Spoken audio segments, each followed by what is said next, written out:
नमो रन्ताणं नमो सिद्धाणं नमो आयरियाणं नमो सायाणं नमो लोये सवसावड़म। पंच परमेष्टि भगवंतों की, गणाचार्य भगवान विराग सागर जी महामंडराज की, पट्टाचार्य भगवान गुरुवर विशुद्ध सागर जी महाराज की,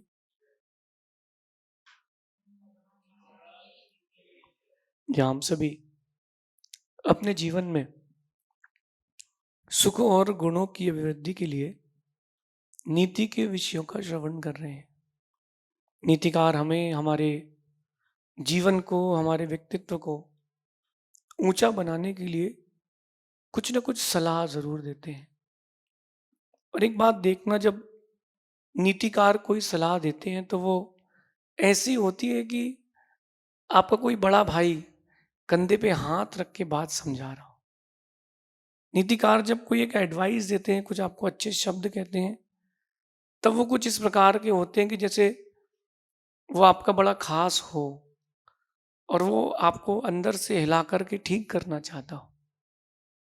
और ऐसी ही नीतियां आपके जीवन को, आपके व्यक्तित्व को सुंदर बनाती हैं। जीवन बहुत लोगों को मिला है। करोड़ों लोग आते हैं दुनिया में और करोड़ों लोग इस दुनिया से जाते हैं। कुछ लोगों का तो आता पता ही नहीं है कि कब आए, क्यों आए, कहाँ से चले गए। कुछ लोग ऐसे हैं जिनका नाम इतिहास में स्वर्णिम अक्षरों से दर्ज हो गया।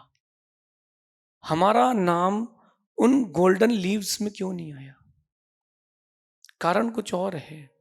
हमने सोचा ही नहीं, हम लोगों ने चाहा ही नहीं, हम लोगों ने कैसा कोई बड़ा उपक्रम किया ही नहीं। लाइफ को कंफर्ट जोन में ले गए और छोड़ दिया।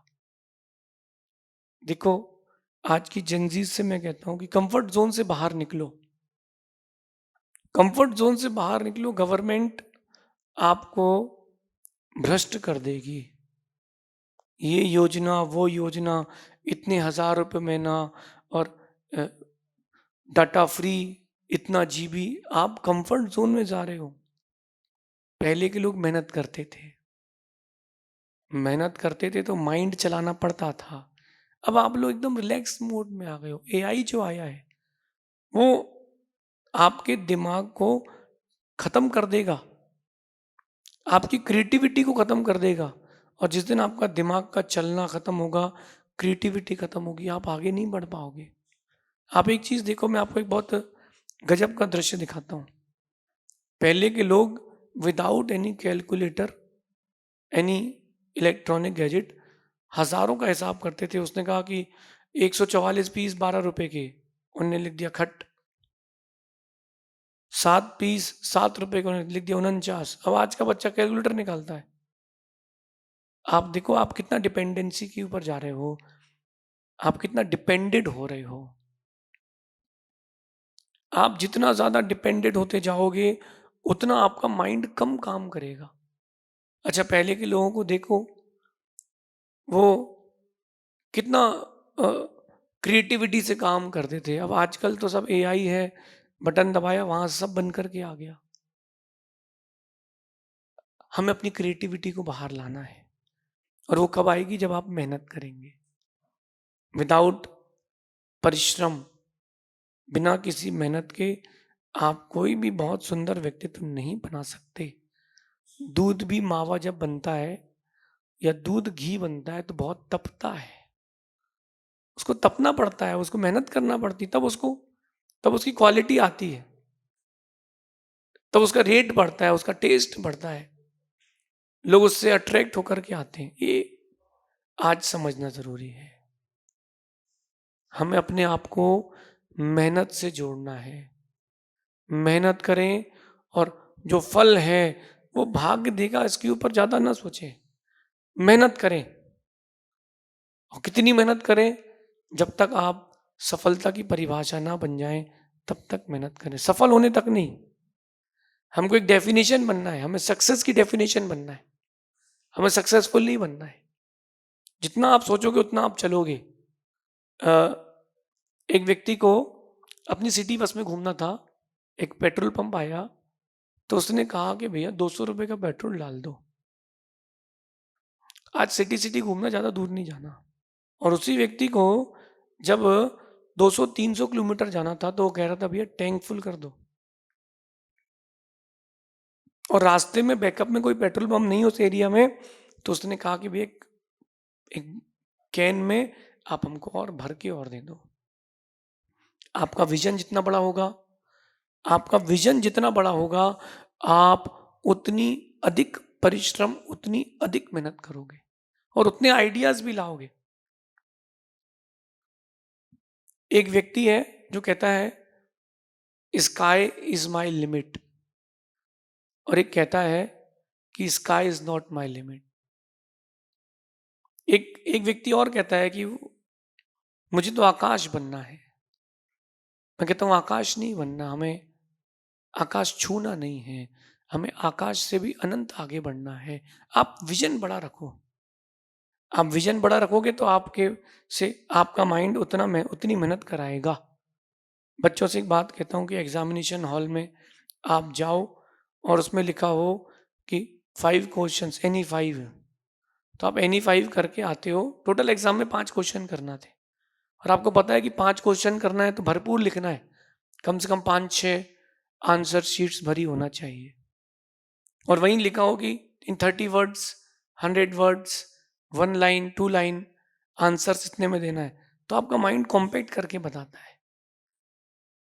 आप जैसा विजन रखेंगे, आपका दिमाग आपसे वैसी मेहनत कराएगा। और आज की नीति में कुछ डिफरेंट कह रहे हैं। वो बहुत सारे लोग मेहनत करने के बाद जब फल नहीं मिलता तो फ्रस्ट्रेट हो जाते हैं।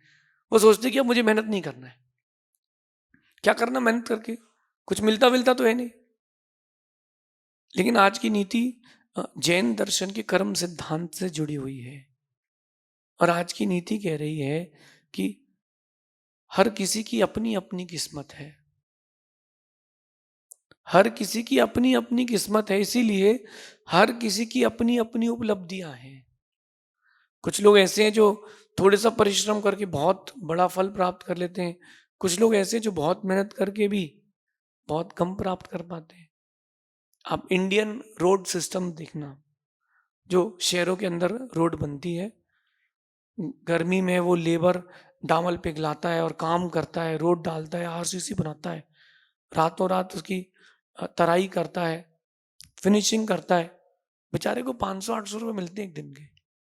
वहीं सुपरवाइजर आता है, उसको 2000 रुपये मिलते हैं। जो इंजीनियर आ रहा है उसको 2 लाख मिलते हैं। सबने मेहनत करी और रोड पे लिखा जाता है महात्मा गांधी रोड। महात्मा गांधी है ही नहीं, रोड में लिखा गया है महात्मा गांधी रोड, अथवा कोई प्रसिद्ध नेता का नाम आ जाता है, किसी साधु संत का नाम हो जाता है। उन्होंने तो कोई मेहनत ही नहीं करी रोड बनाने में, ना उन्होंने कोई पैसा दिया ना वक्त दिया, लेकिन नाम, उसके नाम से रोड सेंशन हुई है। बात समझना, हर किसी की अपनी अपनी किस्मत है। जब हर किसी की अपनी अपनी किस्मत है और जब हर किसी की अपनी अपनी उपलब्धियां हैं, तो हम परेशान क्यों हों? हम अपने आप को सिर्फ मेहनत से जोड़ें। फल जो मिलेगा वो अपना प्रारब्ध है, मेहनत तो करो। अच्छा खिलाड़ी मैदान पर रन बनाने नहीं आता, अच्छा खिलाड़ी अपना उस दिन का 100% देने आता है। बस कोई 2 नंबर से रह गया, कोई 5 नंबर से रह गया, कोई बात नहीं। अब अगले साल पढ़ना थोड़ना है, अगले साल तो रिवीजन करना है। अगले साल में 50 नंबर ज्यादा लाऊंगा, ऐसा माइंड सेट तो करो। और मैं आपको एक बच्चे की कहानी सुनाता हूँ, उसका क्या ब्रिलियंट माइंड सेट था। 10th क्लास में वो एक सब्जेक्ट में फेल हो गया। जब 10th क्लास में वो एक सब्जेक्ट में फेल हुआ, घर के लोगों ने कहा कि बेटा इसके एग्जाम रिपीट दे दो, तेरा 1 साल बचेगा। वो कहता नहीं, अब मुझे 1 साल पूरा चाहिए। तो वो घर के लोगों ने कहा क्या करोगे? मुझे आप 1 साल दो, मैं करके दिखाऊंगा। तो उसने जो 10th की पढ़ाई की थी वो तो पढ़ चुका था, उसको पूरा 10th रिपीट करना था। कितनी बड़ी रिस्क, उसने रिस्क ली और केवल उस साल उसी सब्जेक्ट पर फोकस किया जो बैक था, बाकी की तैयारी कंप्लीट थी। और उसने 10th के जो टाइम पीरियड था उसमें 11th की पढ़ाई करी। उसका माइंडसेट देखना, वो दुखी नहीं हुआ कि मैं फेल हो गया हूँ, कि मैं बैक हो गया हूँ। उसने कहा नहीं, मैं पीछे हुआ हूँ, चीता पीछे हुआ है तो बड़ा शिकार होगा। ये उस बच्चे का माइंडसेट था। उसने एग्जाम 10th का दिया, पढ़ाई 11th की करी। शुरू के 6 महीने पढ़ाई 11th की करी, बाद के 6 महीने 10th की करी। उसने 10th में स्टेट में टॉप किया।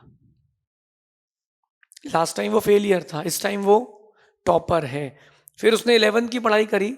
शुरू के 6 महीने उसने 11th की नहीं 12th की पढ़ाई करी। लास्ट के 6 महीने उसने 11th की पढ़ाई करी। 6 महीने ने साल भर करी। पिछले साल का 6 महीने, इस साल का 6 महीने उसने 11th में टॉप किया। उसने 12th में टॉप किया। उसने कॉलेज के प्रत्येक सेशन में टॉप किया, फिर सेमेस्टर में टॉप किया। उसने जो 1 साल अपने आप को दिया, उसने इसलिए दिया कि अब मैं अपनी मेहनत को कई गुना अधिक करूंगा। क्योंकि जो टॉपर होता है उसकी एज नहीं देखी जाती, उसके परसेंटेज देखे जाते हैं। उस बच्चे ने अपने आप को प्रूव नहीं किया, उसने अपने आप को इम्प्रूव किया। ज्यादातर दुनिया के लोग इम्प्रूव करने में लगे हैं, अपने आप को प्रूव करने में लगे हैं, जबकि दूसरों को प्रूव करना यानी अपने आप को छोटा करना है। अपने आप को इम्प्रूव करना सीखो। आज की नीति में आपसे कह रहा हूं, मेहनत करें, फल भाग्य देगा। कहां जाएगा? आपने खाना खाया है, पेट भरेगा। एक व्यक्ति से मैंने कहा कि बीड़ी मत पिया करो, तो वो कहता है कि गुरुजी बोले सुबह सुबह प्रेशर नहीं बनता। मैंने कहा बहाने। बोले नहीं, प्रेशर ही नहीं बनता हमारा बिना बीड़ी के। तो बोले गुटखा खाओ या बीड़ी पियो तभी जाके प्रेशर बनता है। तो मैंने कहा नहीं, ऐसा नहीं है, विदाउट उसके भी काम होता है। बोले नहीं गुरुजी प्रेशर ही नहीं बनता। मैंने कहा भाई तुम खाओ, सुबह खाओ, दोपहर को खाओ, शाम को खाओ, दबा के खाओ, कहां जाएगा? कहां जाएगा वो प्रेशर? अपने आप निकलेगा। 5-7 दिन दबा के डबल खाओ, अपने आप प्रेशर बनेगा। यही मैं कह रहा हूं, आप अटूट मेहनत करो, इतनी मेहनत करो कि प्रकृति, किस्मत, प्रारब्ध, भाग्य, कर्म सबको शर्म आ जाए कि यार देना पड़ेगा। इतनी मेहनत कर रहा है, देना पड़ेगा। दिल्ली में बच्चों ने प्रोटेस्ट किया, किस्मत ने कहा देना पड़ेगा, तो देना पड़ेगा। देना पड़ेगा तो दिया है। ये आप लोग जागिए, जागरूक होइए, प्रारब्ध के पीछे मत भागिए। हमें मेहनत के पीछे भागना है, परिश्रम के पीछे भागना है। आज आप अपने आप से खोजिए, अपने आप से पूछिए, आप वॉट एवर किसी भी एज में हो, आपने अपनी इस उम्र में कितनी मेहनत की है? जितनी करना चाहिए तो उतनी नहीं की। जो आपकी कैपेबिलिटी थी और जो वक्त की मांग थी, वो मेहनत आपने नहीं की। देखो आप इजी कंफर्ट जोन में आप जाते गए, सुबह लेट उठे, लेट नाइट रात को सोए, रील स्क्रॉल करते हुए टाइम वेस्ट किया, कुछ कोई भी नॉलेज नहीं लिया आपने।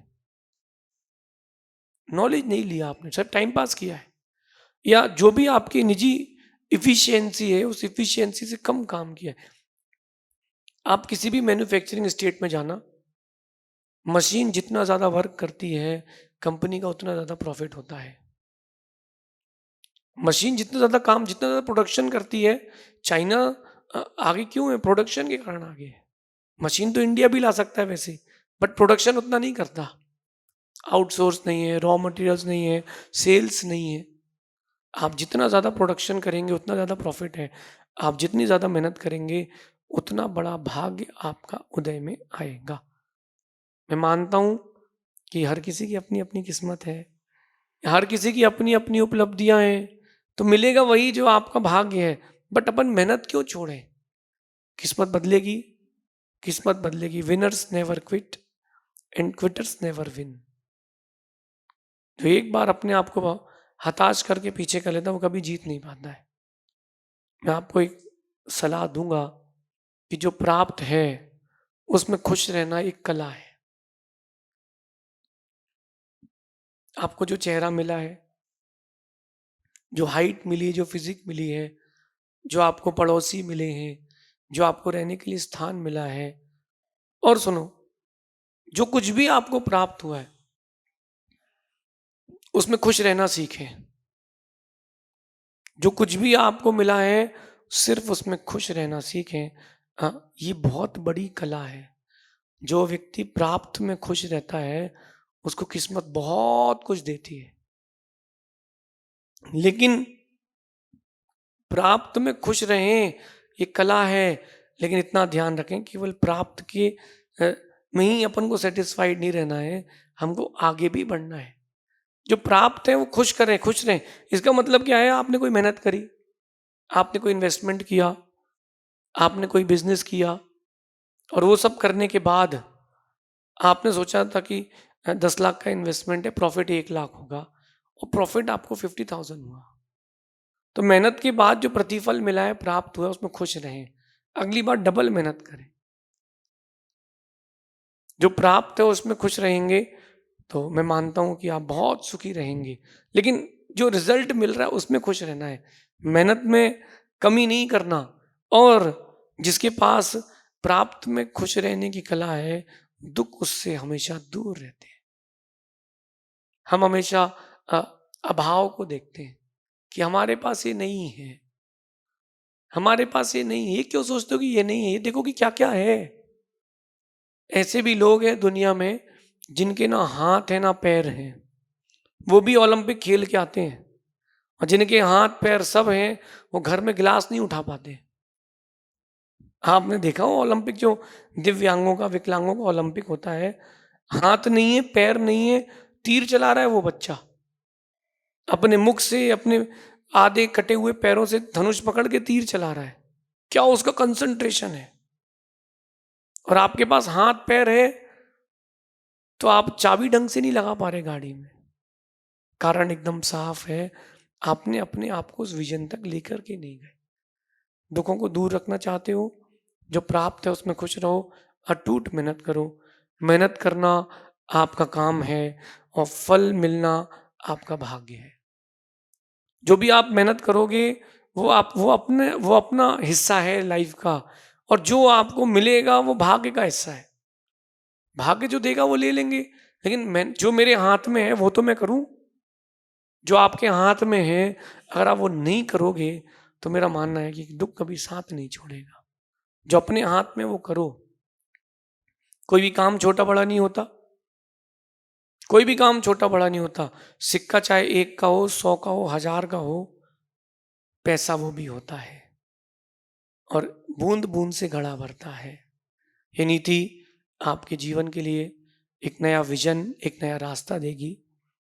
मेहनत करना आपका काम है, और प्रतिफल मिलना आपका भाग्य है। मेहनत करो, भाग्य एक दिन आपके सामने घुटने टेकेगा, जरूर टेकेगा। और अगर आपने ये कला सीख ली, तो आपको सक्सेसफुल होने से कोई नहीं रोक पाएगा। जीवन में इस प्रबंधन की नीति को उतारना, शेष आगे देखेंगे। भगवान महावीर स्वामी की